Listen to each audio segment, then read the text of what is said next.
أعوذ بالله من الشيطان الرجيم كذبت قبلهم قوم نوح وأصحاب الرس وثمود وعاد وفرعون وإخوان لوط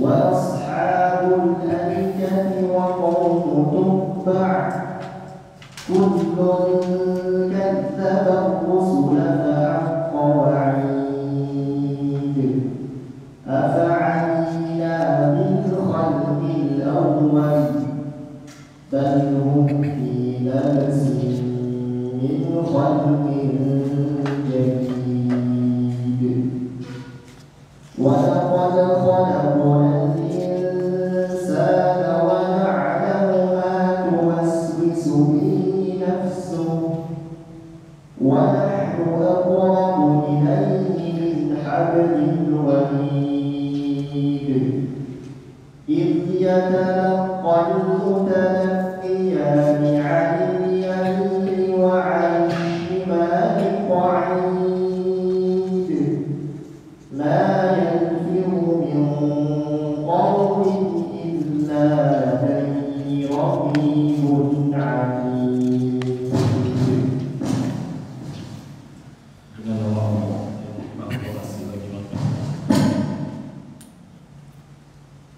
Sebelumnya mereka telah berusaha pula kaum Nuh, penduduk Ras dan kaum Samud, kaum Ad, kaum Fir'aun dan kaum Lut,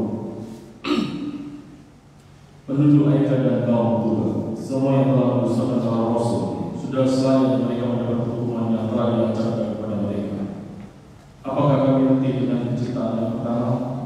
Sebenarnya mereka dalam segala kelakuan tentang penciptaan yang baru. Sesungguhnya kami telah menciptakan manusia dan mengetahui apa yang diisikan oleh hatinya, dan kami lebih dekat kepadanya daripada orang lain.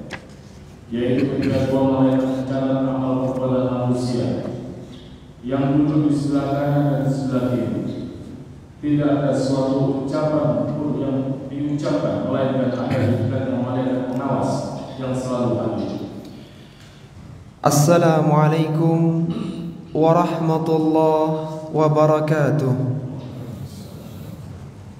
Alhamdulillahi rabbil alamin, wa bihi nasta'inu ala umuri dunya waddin. Assalatu wassalamu ala ashrafil anbiya'i wal mursalin, nabiyyina Muhammadin wa ala alihi wa ashabihi ajma'in, amma ba'du. Ikhwati fillah, rahimani wa rahimakumullah. Alhamdulillah, kita senantiasa bersyukur kepada Allah Subhanahu wa taala atas berbagai kenikmatan yang Allah anugerahkan kepada kita. Dimudahkannya kita hadir di majelis ilmu, duduk di tengah-tengah taman-taman surga, merupakan kenikmatan yang besar yang patut kita bersyukur karenanya. Yang mana di akhir zaman banyak terjadi fitnah yang menimpa manusia, dan tidak ada jalan selamat dari fitnah tersebut kecuali mendekat dan hadir di majelis-majelis ilmu yang mulia. Maka kita bersyukur kepada Allah Subhanahu wa taala, kita kembali dipertemukan di tempat yang mulia, di salah satu rumah dari rumah-rumah Allah Subhanahu wa taala. Di seluruh hamparan bumi tidak ada tempat yang mulia dan utama kecuali rumah Allah Subhanahu wa taala. Masjid adalah tempat yang utama yang dicintai oleh Allah Subhanahu wa taala, dan alhamdulillah kita sekarang berada di dalamnya. Ikhwati fillah rahimani wa rahimakumullah. Kita lanjutkan pembahasan dari tafsir surat Qaf, dan kita telah sampai pada ayat yang ke-12. Allah Subhanahu wa taala berfirman, "Kadzabat qablahum qaumun Nuh wa ashabur Rass wa Thamud." Sebelum mereka, sebelum orang-orang musyrik Quraisy, ada kaum-kaum yang telah mendustakan para rasul. Yang pertama adalah kaumnya Nabi Nuh alaihi salatu wassalam, yang mereka mendustakan dakwahnya Nabi Nuh, Rasul yang pertama kali diutus, yang berdakwah di muka bumi ini selama 950 tahun. Kemudian diantaranya yang mendustakan pula adalah Ashabur Ras. Ashabur Ras adalah suatu kaum yang tinggal di sebuah sumur yang jumlah mereka tidak banyak. Ketika diutus Rasul kepada mereka, mereka mendustakan Rasul tersebut. Kemudian wa Thamud, dan kaum Thamud, kaumnya Nabi Salih alaihi salatu wassalam, adalah kaum yang mendustakan nabinya, dan mereka pun ditimpa dengan azab yang luar biasa. Wa Adu wa Fir'aun wa ikhwanu Lut. Termasuk dari kaum-kaum terdahulu yang mendustakan Rasulnya adalah kaum Ad. Kaum Ad adalah kaumnya Nabi Hud alaihi salatu wassalam. Kemudian kaum Fir'aun mendustakan Nabi Musa alaihi salatu wassalam, serta ikhwanu Lut, yaitu kaum Lut yang mendustakan Nabi Lut alaihi salatu wassalam. Wa ashabul aikati wa qaumu Tubba. Demikian pula ashabul aikah, yaitu penduduk Madian, penduduknya atau kaumnya Nabi Syuaib alaihi salatu wassalam. Beliau juga atau mereka juga mendustakan Nabi Syuaib. Demikian pula kaum Tubba. Kaum Tubba adalah raja-raja di Yaman yang ada sebelum datangnya Islam. Mereka telah mendustakan para rasul-rasul yang ada. Kullun kadzdzabar rusula fahaqqa wa'id. Dan mereka semua telah mendustakan para rasul. Mereka mendapatkan hukuman yang diancamkan kepada mereka. Kenapa Allah Subhanahu wa taala menyebutkan kaum-kaum terdahulu yang mendustakan para rasul mereka? Ada dua faedah penyebutan kaum-kaum terdahulu, dan ini banyak sekali dalam Al-Quran. Yang pertama, sebagai hiburan untuk Rasulullah sallallahu alaihi wasallam, bahwa beliau bukanlah rasul yang pertama kali didustakan. Telah datang rasul-rasul sebelum beliau, dan mereka didustakan oleh mayoritas penduduk bumi atau mayoritas kaumnya. Ini hikmah yang pertama. Sehingga ketika seorang mendakwahkan tauhid, mendakwahkan kebenaran, maka lihat Rasulullah sallallahu alaihi wasallam, bagaimana kaumnya menerimanya, bagaimana kaum ketika didakwai oleh dakwah beliau sallallahu alaihi wasallam, mereka menolaknya. Sebagaimana nabi-nabi terdahulu telah didustakan oleh kaumnya. Kemudian hikmah yang kedua, penyebutan umat-umat terdahulu yang sudah Allah binasakan karena mereka mendustakan Rasulnya adalah sebagai ancaman bagi orang-orang yang datang setelahnya, bahwa kalaulah mereka mendustakan para Rasul, mereka akan dibinasakan dengan azab. Kalau bukan azab di dunia, niscaya mereka akan dibinasakan dengan siksaan yang berat di akhirat. Maka inilah hikmah kenapa Allah Subhanahu wa taala menyebutkan kaum-kaum terdahulu yang mendustakan para rasul-rasul mereka. Kemudian Allah Subhanahu wa taala berfirman, "Afa'ayina bil khalqil awwal." Apakah kami letih dengan penciptaan yang pertama, itu menciptakan makhluk-makhluk yang awal? Bal hum fi labsin min khalqin jadid. Sebenarnya mereka dalam keraguan-raguan tentang penciptaan yang baru. Artinya kalau Allah Subhanahu wa taala mampu menciptakan makhluk yang sebelumnya tidak ada menjadi ada, maka mengulang kehidupan setelah kematian, mengulang kehidupan kembali tentunya jauh lebih mudah bagi Allah Subhanahu wa taala, meskipun semuanya mudah bagi Allah Subhanahu wa taala. Sebagaimana Allah Subhanahu wa taala menyebutkan dalam salah satu hadis qudsinya, Allah Subhanahu wa taala berfirman, "Kadzdzabani ibnu Adama wa lam yakun lahu dzalik, wa syatamani wa lam yakun lahu dzalik." Anak Adam telah mendustakanku padahal itu tidak patut baginya. Demikian pula anak Adam telah mencelaku, mencaciku, padahal itu tidak patut bagi mereka. Apa pendustaan anak Adam kepada Allah Subhanahu wa taala? Kata Allah Subhanahu wa taala, "Fa amma takdzibu iyaya." Adapun pendustaan mereka kepadaku, fa qauluhu, yaitu ucapan mereka, lan tu'idani kama bada'ani, yaitu mereka mengatakan, aku tidak akan mengembalikan hidup kembali seperti permulaan aku menciptakannya. Jadi mereka mengatakan bahwa Allah tidak akan menciptakan atau tidak mengembalikan manusia setelah kematiannya. Walaysa awwalul khalqi bi ahwana alayya min i'adatihi. Bukankah kalaulah hanya sekedar mengulang, maka itu lebih ringan, bi ahwan, maka itu lebih mudah bagiku daripada membuat yang pertama kali.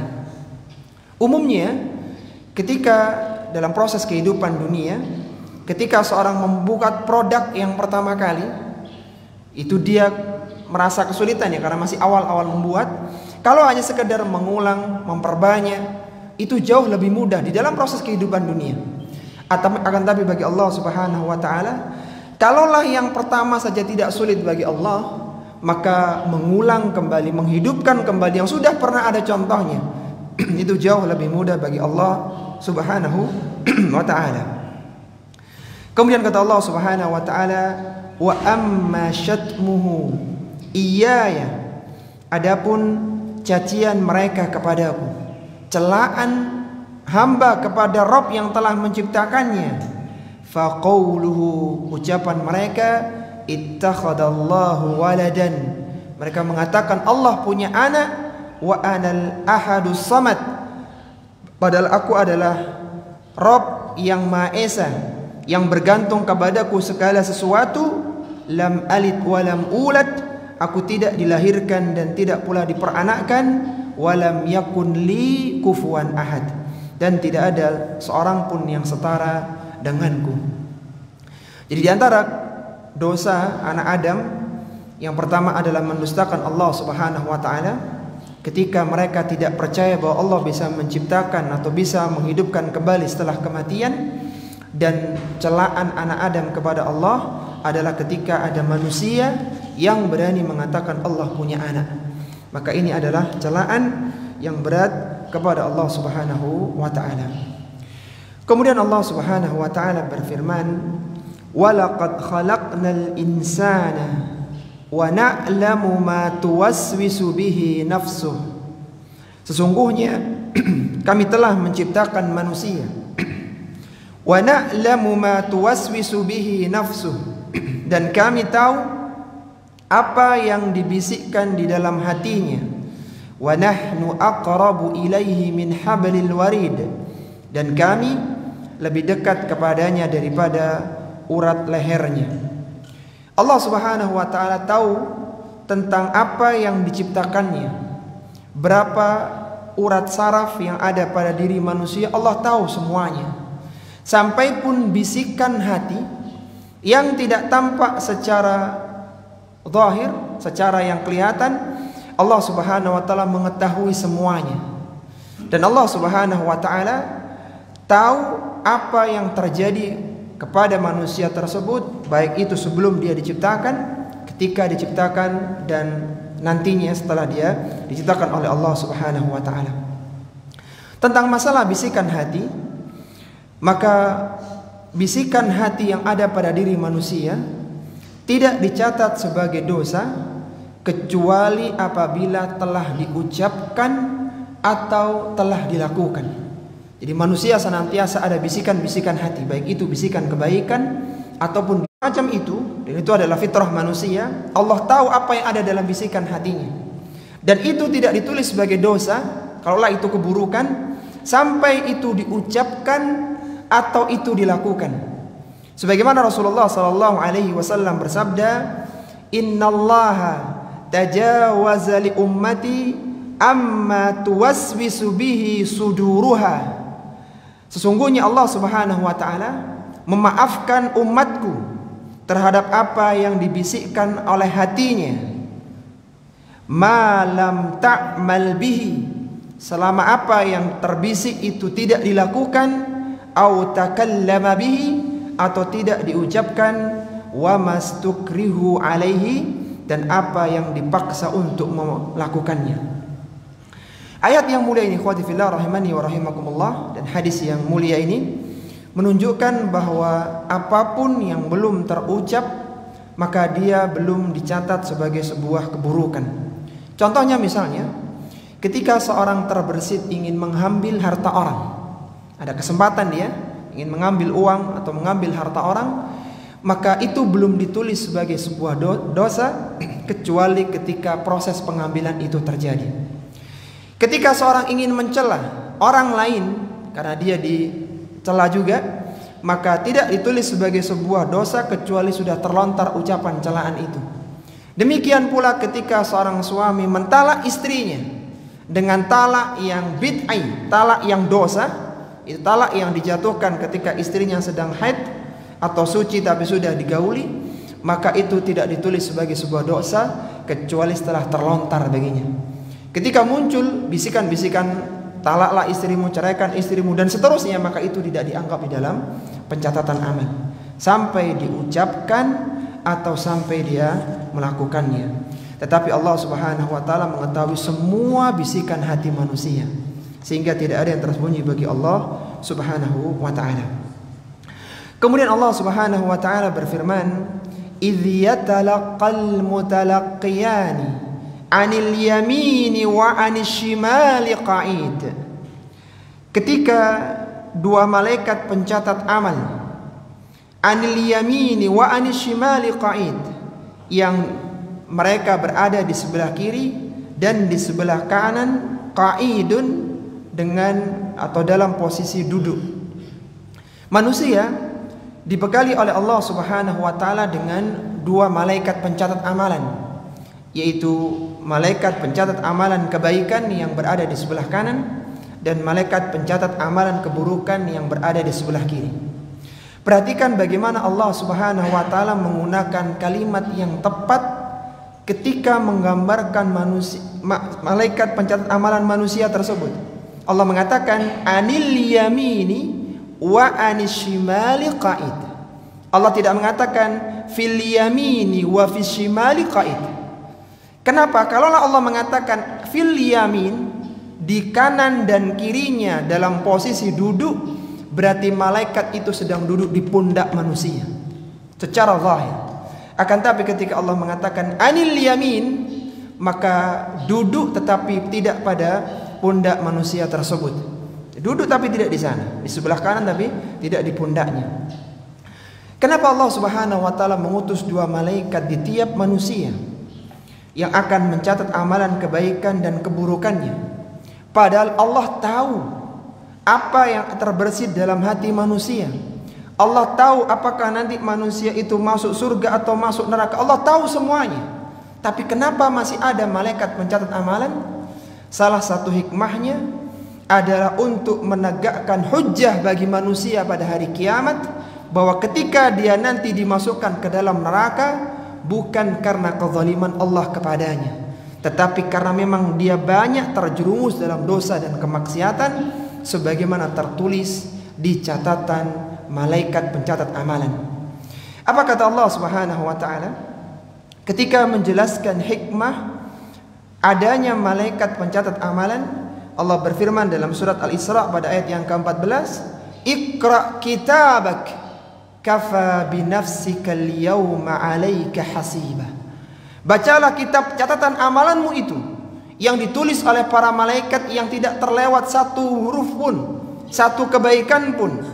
Kafa binafsika al-yawma 'alaika hasiba. Cukuplah dirimu sendiri pada hari ini sebagai penghisap amalan perbuatanmu. Lihat sendiri amalanmu. Pantas enggak kiranya engkau dimasukkan ke dalam neraka karena dosa dan kemaksiatan yang sangat luar biasa. Jadi ketika adanya malaikat pencatat bukan berarti Allah tidak tahu, tetapi untuk menegakkan hujjah kepada manusia bahwa ketika dia dimasukkan dalam neraka itu karena dosa dan kemaksiatannya. Demikian pula ketika ada seorang yang dimasukkan ke dalam surga, saat dia melihat catatan amalan kebaikannya tidak seberapa, dia sholat hanya beberapa menit, sedekah hanya beberapa rupiah, tidak ada apa-apanya dibandingkan dengan satu istana yang ada di surga. Maka dia lebih bersyukur kepada Allah Subhanahu wa taala, amalan yang sedikit dilipat gandakan oleh Allah Subhanahu wa taala. Lihatlah bagaimana Allah Subhanahu wa taala membuat sebuah sistem yang sangat luar biasa, bagaimana tidak ada hujjah bagi seorang manusia untuk menuntut Allah Subhanahu wa taala pada hari kiamat kelak. Karena telah diturunkan kitab, didatangkan nabi dan rasul, dicatat semua kebaikan dan keburukan, diberikan ilham kepada manusia. Ini jalan-jalan kebaikan dan ini jalan-jalan keburukan. Fa'alhamaha fujuraha wa taqwaha. Dan tinggal manusia memilih apakah dia ingin mengambil jalan-jalan ke surga atau ingin terperosok ke dalam neraka, wal iyadzubillah. Kemudian Allah Subhanahu wa taala berfirman, "Ma yalfidhu min qawlin illa ladaihi raqibun atid." Tidaklah ada satu ucapan pun yang terucap kecuali di dekatnya ada malaikat pengawas yang selalu hadir. Antum perhatikan kalimat ma yalfidhu min qawlin illa ladaihi raqibun atid. Di dalam uslub bahasa Arab ada penetapan yang sangat kuat, itu ketika penetapan itu terkumpul antara an-nafyu wal itsbat, penafian dan penetapan. Ini penetapan yang paling kuat. Misalnya di dalam kalimatut tauhid, la ilaha illallah. La ilaha itu penafian, tidak ada ilah. Kemudian datanglah itsbat, penetapan, illallah, kecuali Allah Subhanahu wa ta'ala saja, kecuali yang berhak disembah hanyalah Allah Subhanahu wa ta'ala saja. Ini adalah penetapan yang paling kuat. Dan kalimat ini uslubnya sama. Ma yalfidhu min qawlin. Tidaklah terlafat satu lafat pun kemudian datang itsbatnya illa ladaihi raqibun atid, kecuali ucapan itu akan diperebutkan. Apakah dia masuk catatan malaikat kebaikan yang ada di kanan, ataukah masuk catatan malaikat keburukan yang ada di sebelah kiri? Antum bisa bayangkan ketika kita sudah tahu bahwasanya di dalam kaidah tafsir, kaidah dalam tafsir Al-Qur'an, idza waqa'atin naqirah fi siyaqin nafyi awin nahyi awi syarti awil istifhami dallat alal umumi. Kita sudah sering sampaikan kaidah ini. Apabila ada kalimat nakirah, kalimat nakirah adalah kata benda yang tidak ada alif lamnya dan dia berada di dalam susunan kalimat peniadaan, penafian, syarat atau pertanyaan, maka itu mencakup keumumannya. Kata qaulin di sini itu Allah tidak katakan minal qaul, tapi Allah mengatakan min qaulin, enggak ada alnya di situ. Maka bisa antum bayangkan tidaklah keluar satu kata saja kecuali akan masuk catatan apakah itu malaikat kebaikan ataukah keburukan.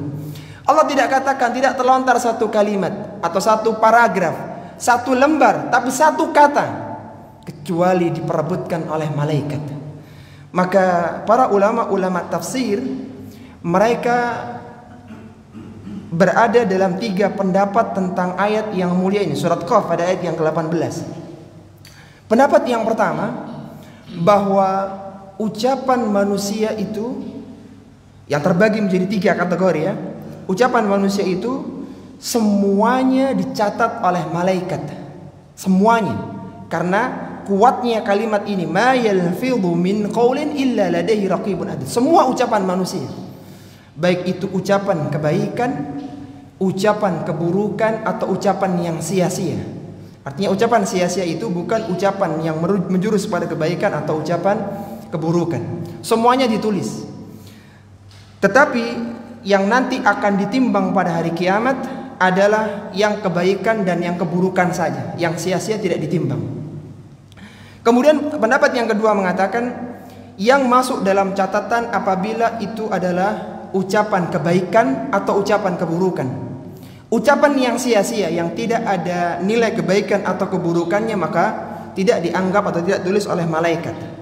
Ucapan sia-sia itu misalnya ketika seorang kedatangan tamu misalnya, kemudian dia tanya bagaimana kabarnya, keluarga sehat. Ini kan sia-sia ya, artinya sia-sia itu dikatakan basa-basi gitu ya, mujamalah kalau dalam bahasa Arabnya.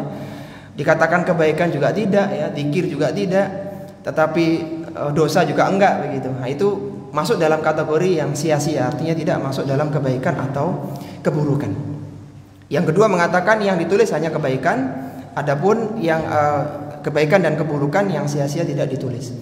Pendapat yang ketiga mengatakan bahwa semuanya itu ditulis, tetapi yang akan ditimbang dan semuanya akan ditimbang, baik meskipun yang sia-sia mau tidak mau akan masuk dua kategori.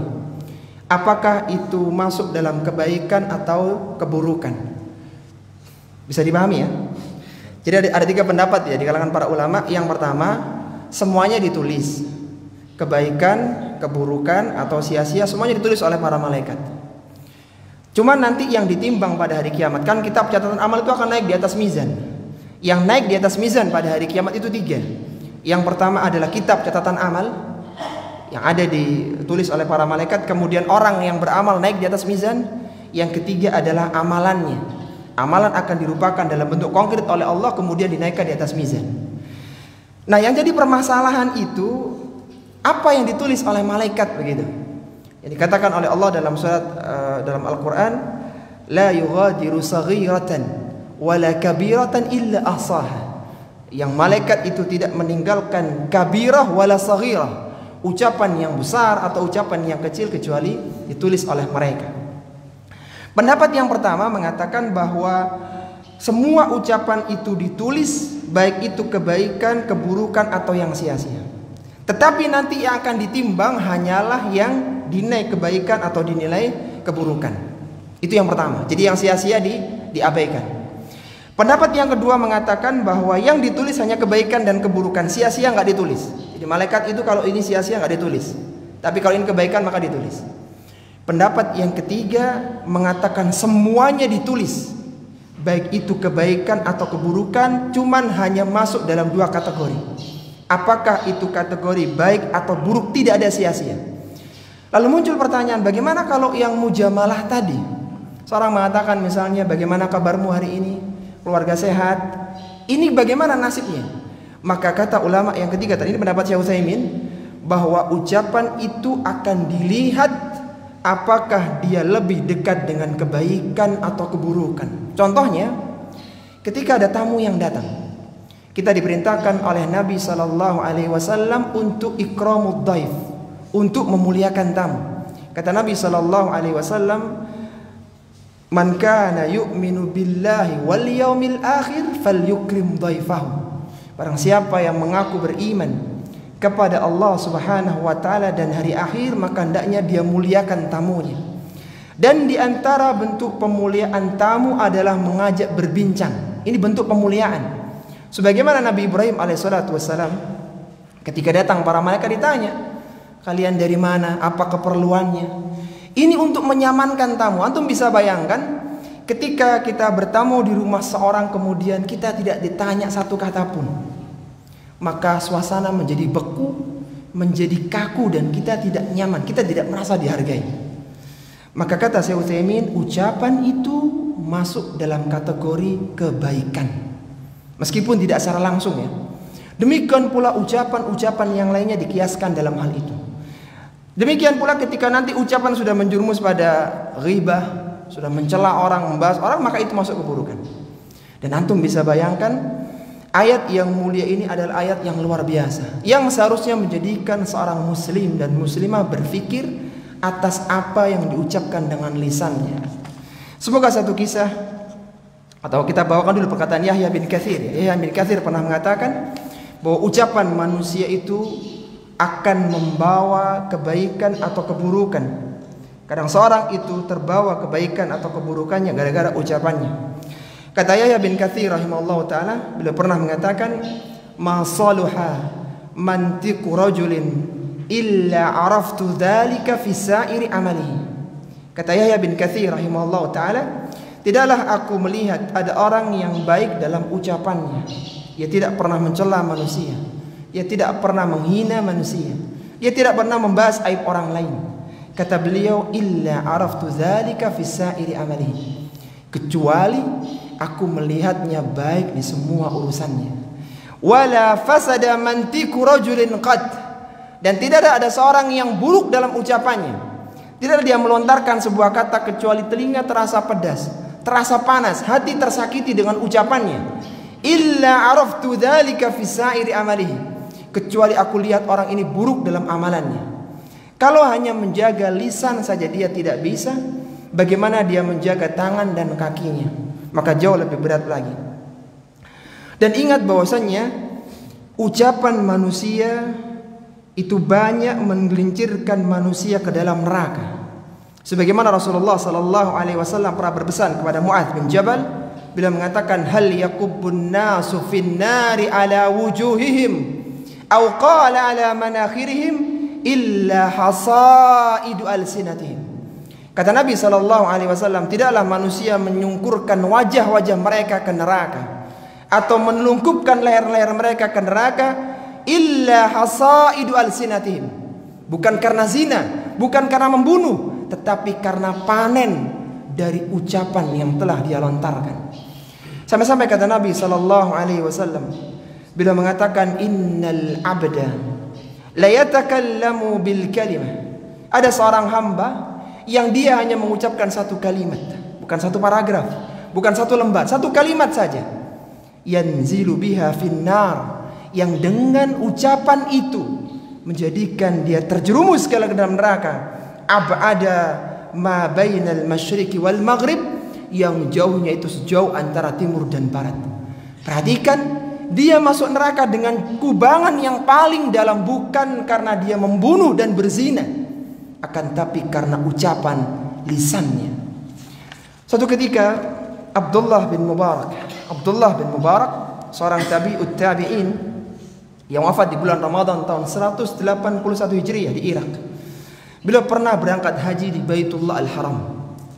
Berangkat haji di Baitullah Al-Haram, kemudian beliau berziarah ke makam Nabi sallallahu alaihi wasallam. Di tengah perjalanan, setelah beliau berhaji kemudian berangkat ke Madinah, dia bertemu dengan seorang nenek yang sudah tua renta. Dan nenek ini tidaklah ditanya oleh Abdullah bin Mubarak, seorang tabi'ut tabi'in yang sangat luar biasa, kecuali dia selalu menjawab dengan Al-Quranul Karim yang mulia. Dia tidak mengatakan kecuali Al-Quran. Dia hafal Quran nenek itu. Ketika ditanya, wahai nenek, siapa nama anakmu? Siapa anakmu? Maka nenek tua itu mengatakan, ya Yahya khudil kitaba biquwwah, dalam surat Maryam. Wahai Yahya, ambillah kitab itu dengan kuat. Artinya nenek itu ingin mengatakan nama anakku adalah Yahya. Demikian pula ketika ditanya, maka ayat demi ayat diluncurkan. Kemudian ketika datang anaknya, maka ditanya oleh Abdullah bin Mubarak, berapa lama ibumu sudah seperti ini? Dia tidak mengucapkan kecuali Al-Quranul Karim. Maka kata anak-anaknya, sudah lebih dari 40 tahun ibuku tidak mengucapkan kecuali Al-Quran. Kemudian karena terkagum-kagum Abdullah bin Mubarak melontarkan atau menanyakan satu pertanyaan terakhirnya. Wahai ibu, sampaikan kepadaku, apa kiranya yang menjadikanmu tidak mengucapkan kecuali Al-Quranul Karim? Kau tidak berani mengucapkan kecuali Al-Quranul Karim. Kemudian dia mengatakan apa? Dia mengatakan, ma yalfidu min qaulin illa ladaihi raqibun atid. Tidaklah terlontar satu ucapan pun, wahai Abdullah bin Mubarak, illa ladaihi raqibun atid, kecuali ucapan itu menjadi perebutan malaikat yang hadir dan yang dekat. Perhatikanlah bagaimana satu ayat ini menjadi inspirasi besar bagi seorang wanita tua. Dia tidak berani mengatakan kecuali Al-Quran yang jelas-jelas firman Allah Subhanahu wa ta'ala, yang jelas-jelas pahala dan kebaikan. Dia tidak berani mengatakan celaan, keburukan, bahkan yang sia-sia. Dia hanya katakan Al-Quranul Karim. Dari mana inspirasinya? Karena firman Allah Subhanahu wa ta'ala, ma yalfidhu min qaulin illa ladaihi raqibun atid. Maka Nabi SAW mengingatkan kita semua, man kana yu'minu billahi wal yaumil akhir falyakul khairan aw liyasmut. Kata Nabi SAW, barang siapa yang mengaku beriman kepada Allah Subhanahu wa taala dan hari akhir, maka hendaknya dia berkata yang baik atau diam. Kalau dia tidak bisa mengucapkan kebaikan, maka sebaiknya diam. Karena ucapan akan dicatat oleh para malaikat yang akan ditimbang pada hari kiamat kelak. Semoga ayat yang mulia ini menjadikan seorang berpikir sebelum berucap. Karena ucapan yang sudah terlontar, maka orang akan mengikuti ucapannya. Tapi ketika ucapan itu masih ditahan, maka dia dapat mengendalikan ucapannya. Apa kata Abu Hatim bin Hibban al-Busti yang dikenal dengan Ibnu Hibban? Beliau pernah mengatakan, al-kalimatu idza takallama biha malakathu wa illam yatakallama biha malakaha. Ucapan itu ketika sudah diucapkan maka seorang akan mengikuti ucapannya. Ketika dia belum diucapkan maka dia bisa mengendalikannya. Contohnya misalnya dalam hal yang sederhana, ketika seorang bapak mengatakan, wahai anakku, kalaulah bapakmu punya rezeki di akhir bulan ini, niscaya engkau akan aku belikan sepeda. Ketika sudah terlontar semacam ini, maka anak itu akan menunggu kapan dibelikan sepeda, kapan dibelikan sepeda. Orang akan terbawa dengan ucapannya. Akan tapi ketika ditahan, tidak diucapkan, maka dia bisa mengendalikan apakah nanti aku belikan atau tidak. Tergantung rezeki nanti di akhir bulan. Jadi kembali lagi bahwa perhatikan apakah ucapan itu adalah ucapan kebaikan atau keburukan. Berpikir terlebih dahulu. Jangan mengucapkan semua yang ingin kita keluarkan. Dan seorang muslim dan muslimah yang baik adalah seorang yang ucapannya dan perbuatannya tidak mengganggu orang lain. Sebagaimana Rasulullah sallallahu alaihi wasallam pernah bersabda ketika ditanya oleh seorang laki-laki, "Innar rajulan sa'ala Rasulullah sallallahu alaihi wasallam ayyul muslimina khairun." Ketika Nabi ditanya oleh seorang laki-laki, wahai Rasulullah sallallahu alaihi wasallam, siapakah muslim yang baik itu? Muslim yang kategorinya baik itu, kata beliau, man salimal muslimuna min lisanihi wa yadihi. Itu muslim yang ucapannya, yang perbuatannya tidak mengganggu muslim yang lainnya.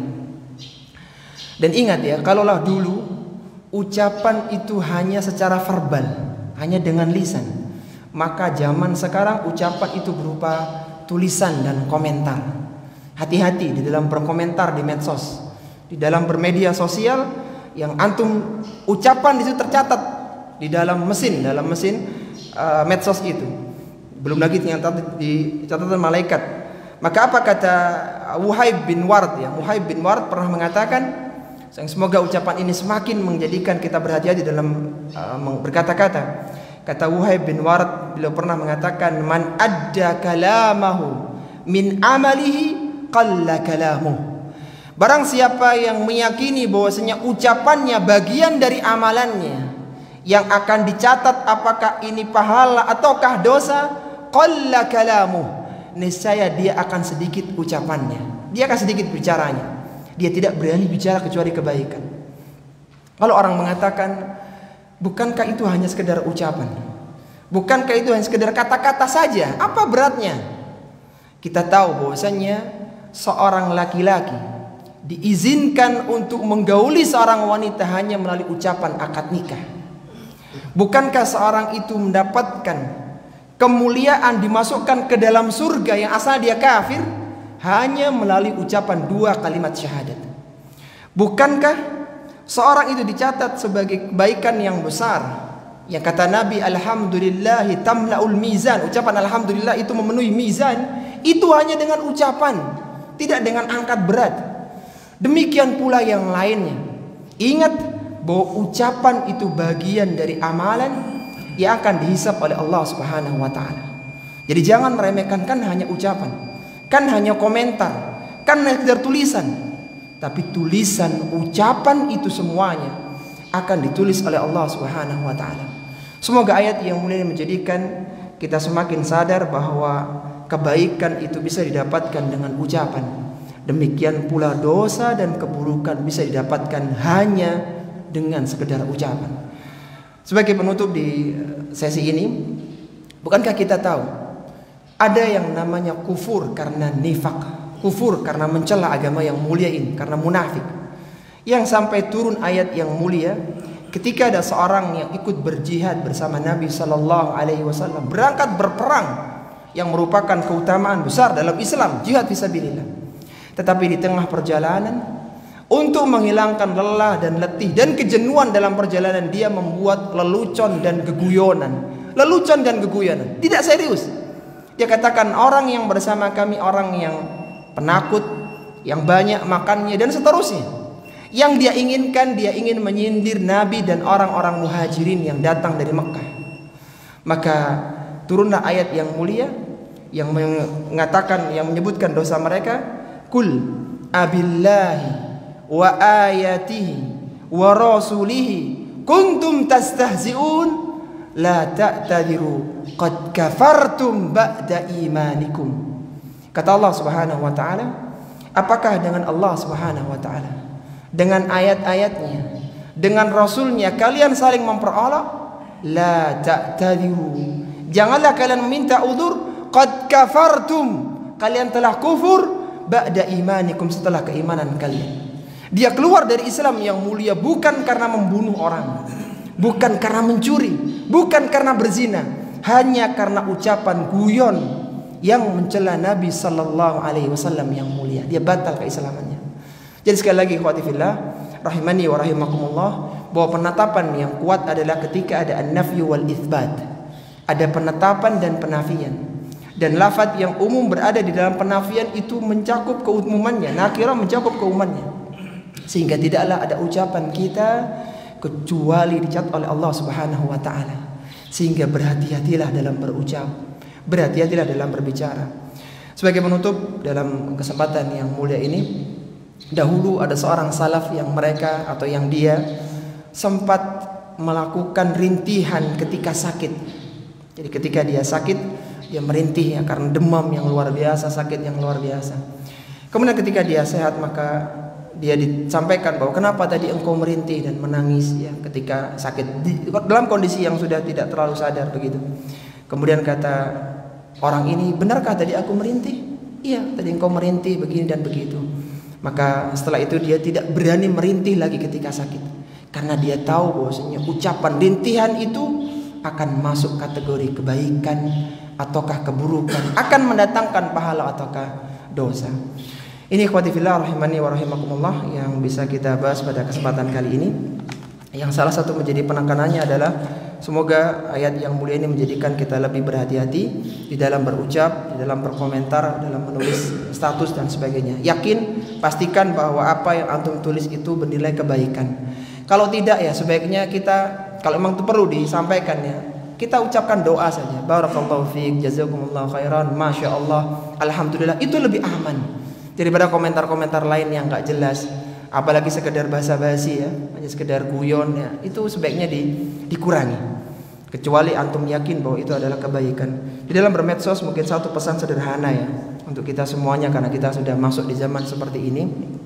Apa yang antum posting itu antum pertimbangkan dahulu. Kalaulah satu kalimat saja akan ditulis kebaikan atau keburukan, bagaimana status, bagaimana story, itu akan menjadi pertanggungjawaban pada hari kiamat kelak. Pastikan orang lain itu mendapatkan manfaat dari antum. Jadi jangan hanya memposting sesuatu yang itu menguntungkan antum, atau bahkan itu hanya ingin menunjukkan eksistensi antum. Jangan seperti itu. Tapi pastikan orang lain mendapatkan manfaat. Betapa banyak status-status yang ada itu sedang di mana begitu, sedang melaporkan kegiatannya yang kadang tidak bermanfaat untuk orang lain. Kalau itu tidak manfaat, sebaiknya diam. Jangan diposting. Apalagi dibumbui dengan kata-kata yang provokatif dan sebagainya, maka jangan. Jadi pertimbangkan sekali lagi di dalam bermedia sosial, dalam berucap, jadilah kita menjadi muslim yang baik. Muslim yang baik itu sederhana. Muslim yang tidak menjadikan orang lain terganggu. Dan salah satu gangguannya itu status yang tidak jelas. Ya kadang kita udah download, kadang ya ternyata yang seperti ini ya. Informasinya itu nggak penting ya. Jadi jangan seperti itu. Jadilah muslim yang baik yang tidak mengganggu orang lain. Semoga ayat yang mulia ini menjadi inspirasi. Dan ini masya Allah salah satu ayat yang menjadikan para salaf berubah menjadi semakin baik. Dan banyak sekali ayat-ayat yang lainnya yang memotivasi mereka. Tapi ini ikhwati fillah rahimani wa rahimakumullah yang bisa kita bahas pada kesempatan kali ini. Semoga kita diberikan kemudahan untuk mengkaji ayat-ayat Al-Quran. Dan lebih dari itu yang sering kita pesankan, setelah antum keluar dari majelis kajian Al-Quranul Karim, antum harus mencatat Jadi buat lembaran di akhir tulisan antum itu yang paling belakang, apa yang bisa antum amalkan dari ayat Al-Quran. Dulu para salaf itu ketika mereka belajar 10 ayat, mereka diajari oleh Nabi SAW atau para pendahulu-pendahulu mereka, maka mereka tidak berpindah ke ayat berikutnya kecuali mereka telah mengamalkannya. Ketika ada datang ayat sedekah, maka mereka berusaha mengamalkannya. Demikian seterusnya. Maka antum punya waktu 1 bulan. Sebelum nanti kita bertemu di bulan depan, insya Allah antum harus amalkan ayat-ayat yang mulia ini. Jangan berucap, jangan berbuat kecuali itu adalah kebaikan. Pastikan. Jadi mulai pelan-pelan perbaiki. Kadang orang-orang itu nggak kerasa. Jadi coba, tidak berani nulis, tidak berani memposting, tidak berani ngechat, kecuali pastikan itu kalau ini dinilai kira-kira pahala apa dosa begitu. Kalau sekedar basa-basi ini enggak, sebaiknya jangan, hapus sudah, diam. Kalau ada keburukan, misalnya ada orang yang antum ucapannya itu ucapan dia nggak enak ke antum, diam, jangan dibalas, selesai. Antum nggak perlu celah dia, sudah diam, nggak usah dibalas, selesai, hapus, selesai. Jadilah muslim yang bahagia dengan tidak terlalu memikirkan ucapan manusia. Dan jadikan muslim lain berbahagia gara-gara antum yang tidak disibukkan dengan ucapan antum, kecuali doa dan kebaikan. Sehingga tidaklah kita bertemu dengan muslim yang lainnya kecuali kita mendatangkan kebaikan untuk mereka. Jadi PR antum semuanya, kalau anak sekolah itu ada PR-nya ya, antum PR-nya itu adalah mengamalkan ayat yang mulia ini. Ayat yang dulu pernah menjadikan seorang wanita tua renta 40 tahun ikhwati fillah, bukan 40 hari, 40 tahun. Dia tidak berani berkata-kata. Ayat yang mulia yang dulu menjadikan para salaf berhati-hati dalam ucapan mereka. Yang dari situ kita bawakan perkataan emas para ulama tadi. Hanya dari kalimat ma yalfidhu min qaulin illa ladaihi raqibun atid. Kita tidak perlu koleksi banyak kalimat orang-orang motivator, tapi cukup ayat Al-Quran menjadi motivasi kehidupan kita. Semoga ayat yang mulia ini menjadi penyemangat kita dalam kebaikan. Akhirnya kita mohon kepada Allah Subhanahu wa taala, semoga Allah Subhanahu wa taala mengampuni semua dosa dan kesalahan dan memudahkan kita untuk melakukan berbagai amalan-amalan kebaikan yang bisa mengantarkan kita ke dalam surga yang penuh dengan kenikmatan. Kurang lebihnya mohon maaf. Wassallallahu ala nabiyyina Muhammadin wa ala alihi wa sahbihi wasallam. Subhanakallahumma wa bihamdika asyhadu an la ilaha illa anta astaghfiruka wa atubu ilaik. Wa akhiru da'wana alhamdulillahi rabbil alamin. Wassalamu alaikum warahmatullahi wabarakatuh.